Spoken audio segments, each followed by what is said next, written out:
So there are challenges to this. Challenges to sustaining healthy indigenous communities. We, as native tribes, both in the United States and also in Canada, apply the principle of self-determination, political self-determination, something we strive for. Yet, as well as striving for it, we're also defining it as we go along. So self-determination becomes a major credo in tribal thinking about what it is that, in a sense, will ensure the sustainability of our communities. Decolonization and creating culturally responsive education is another major tenet of that process, and also a major challenge.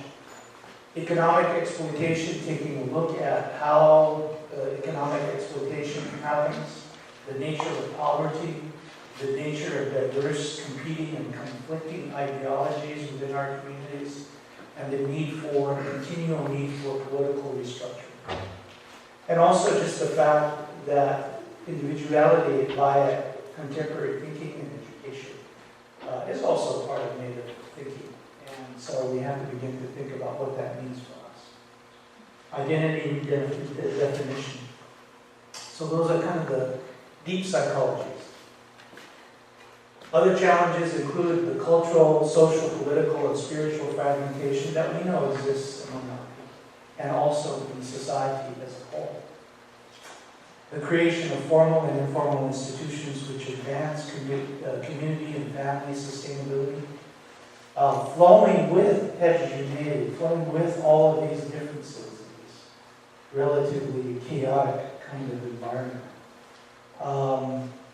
Being comfortable with complexity, and that whole thing. And then also political restructuring. And all of these slides, that I'm showing you, of course, you realize they're coming from New Mexico, where I live. And they depict our traditional societies of public people, but also knowing and understanding that we confront these issues as well, in spite of the fact that we're a very traditional group of people.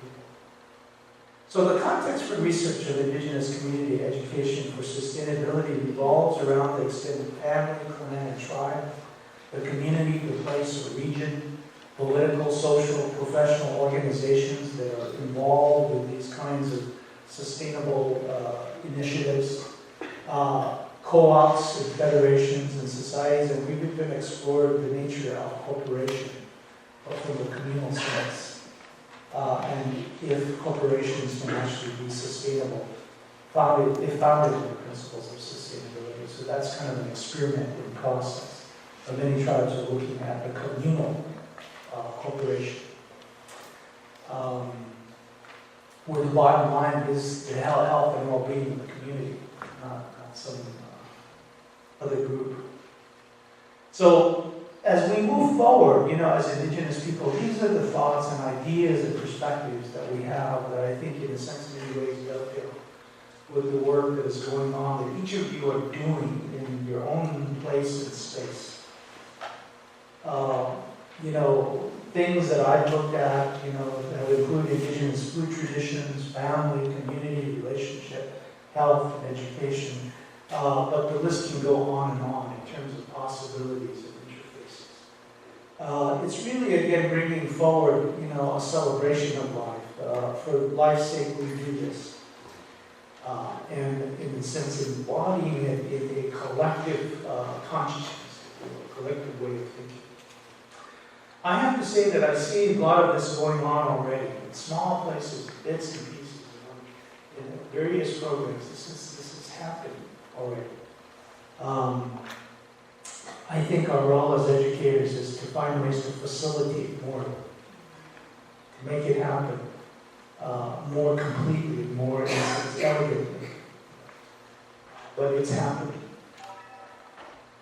So ultimately, we find ourselves as being all kernels in the same basket, which is another metaphor that we use. That basket is really structured by the time we live in, the issues that challenge us, like global climate change and population and environmental degradation, and the political pain as well as economic upheaval that is just beginning, but is going to get more pronounced, in the next few years.